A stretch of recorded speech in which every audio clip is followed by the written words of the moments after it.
Say, kids, what time is it? It's kind of like watching TV, but, in your car. 104.7 The Cave. Mike the Intern, Jay Stevens, back together again. Dark Side of the Stream, episode 210. Wow. This week was my pick, a documentary that just premiered on Max called Yacht Rock, and it is a phenomenal journey into the world of yacht rock and all the geeky soft sounds that Joe and I are very big fans of. Of course, we're both Steely Dan homers, and it all starts and ends with that band, especially according to the guys in this documentary. And at least in my opinion, I agree with them. What did you learn? I actually learned a lot from this documentary. I'm sure you did, buddy. I was not familiar with the yacht rock scene. When I saw a Facebook ad for this documentary coming, I was like, oh my gosh, this is the mother lode. This is when we do our yacht rock band Porn Stash. This is the basis of it, right? Yeah. Well, I learned a lot, and I did learn about how everything came from Steely Dan, basically, and Toto. Well, and the Toto guys came from Steely Dan. A lot of those dudes worked with them, and the creation of them being studio musicians, it was just another way of the evolution of some of like the Motown players and the Wrecking Crew in LA. It's just again, you talked to when they were talking about working on Thriller later on and how the dudes of Toto are in that. Like Quincy was an insanely talented producer, but he also understood that time is money. And when you got guys in there that can literally cut and do those takes in one or two things, that's what you want, right? Steely Dan, they didn't do it that way, man. They would make you do 100, 200, they 300 took long takes. road, yeah. And I loved how Gary Katz at one point says, you know what? In all those years and all those albums we made, not one time did I ever hear them say, do you know how much this is going to cost us? Not one time. He goes, anytime I ever got brought up, Donald Fagen would just say, it's my money. Yeah. Well, how do you get all this money, that dude? Donald Fagen, they selling records, dude. I mean, they came out, like literally were hired as, like at the time, there were record companies that would hire guys to like be a partnership to write songs for their up and coming pop artists. So they'd have a catalog. But the songs they're writing were too weird. They kind of have that same thing these days, but it's more akin to just producers that do it all. You know, producers there's like 5 to 10 right now in the world. Every major pop song is based off of these guys and gals that are just, they've shaped it. And it's always been, I mean, you can see like Gary Katz and all these dudes in the mid to late 70s that started forming that sound. And, you know, it just continues on that way, whatever is popular, but they didn't care. And so they were too weird for that. And then just were smart enough to really look at what they had and involve their songwriting as they would go forward. But the story of how it just, I in my mind have always had the term yacht rock, like it was a thing that's always been defined as a genre, but it wasn't that way. It actually started with the web series, and we'll talk about that next. Yeah, that was interesting. Yeah, 104.7 The Cave. Mike the Intern, Jay Stevens, we're back studio. It is Dark Side of the Stream, episode 210, discussing yacht rock on Max.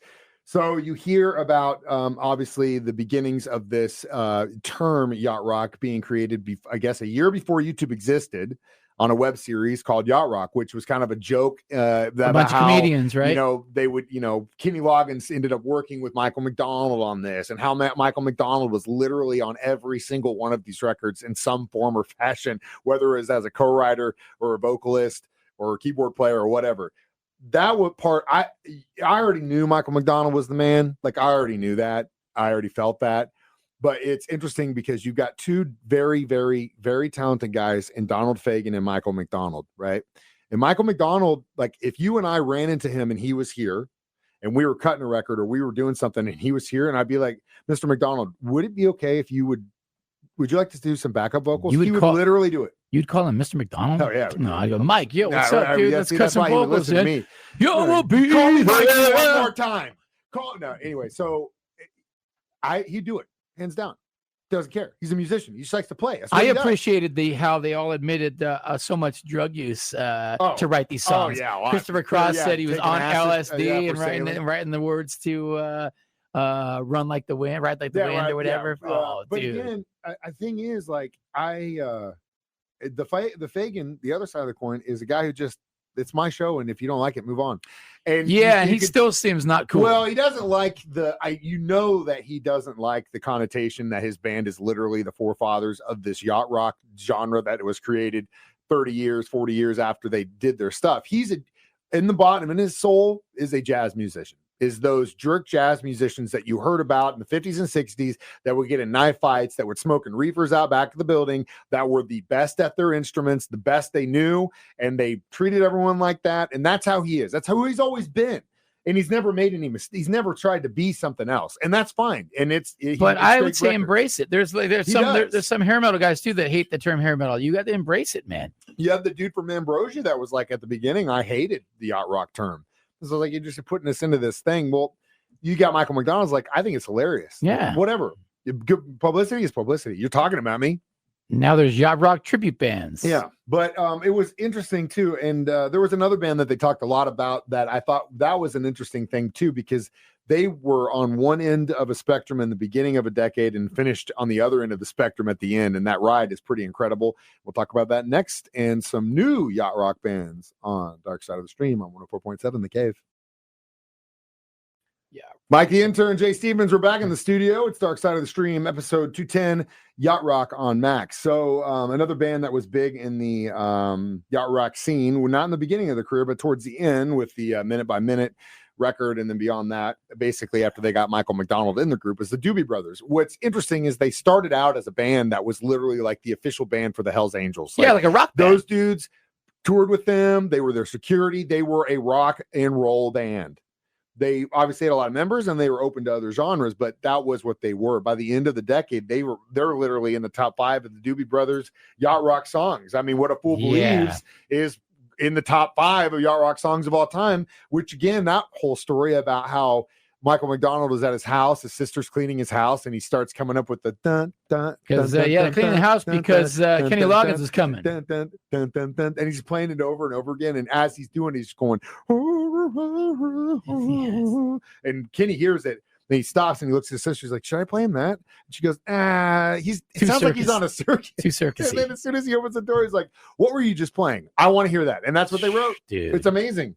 And that was the basis for like 80 other songs. They showed that. I love that. Yeah. That rhythm, that feel, what they call like the doobie, the bounce, the doobie bounce, which was hilarious. And I thought they did this documentary was obviously well fleshed out, and they did a really good job getting everyone they could. They couldn't get Fagan. They had a phone call with him at the end. Oh my gosh, what a mean, Donald rude Fagan guy, dude. Again, that's how he's always been.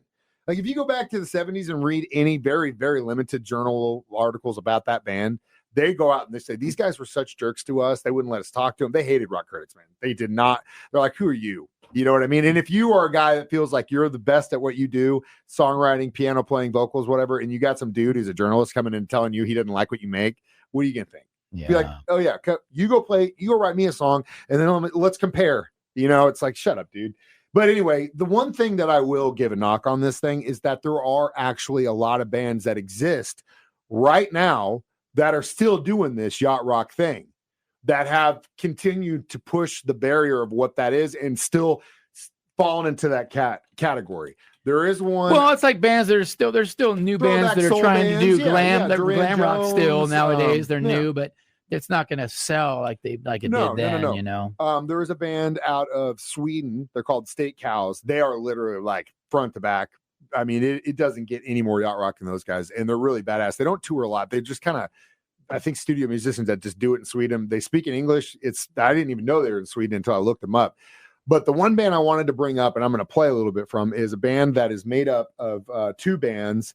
One is Mother's Gun. They're out of the UK, a soul band. And then another guy who has literally played this guitar player kind of missed. He was, I don't want to say he was born too late. Yeah, he probably was born too late. But he's literally played with everyone. His name's Sean Lee, and he's actually from Wichita. But Sean Lee, dude, he's played with, so many different musicians. He's been in Tonight Show bands. He's just done everything. Had his own solo stuff, worked with different people, then eventually hooked up with the guys from Mother's Gun, and they created a new band called Young Gun Silver Fox, which this is their song called Caroline.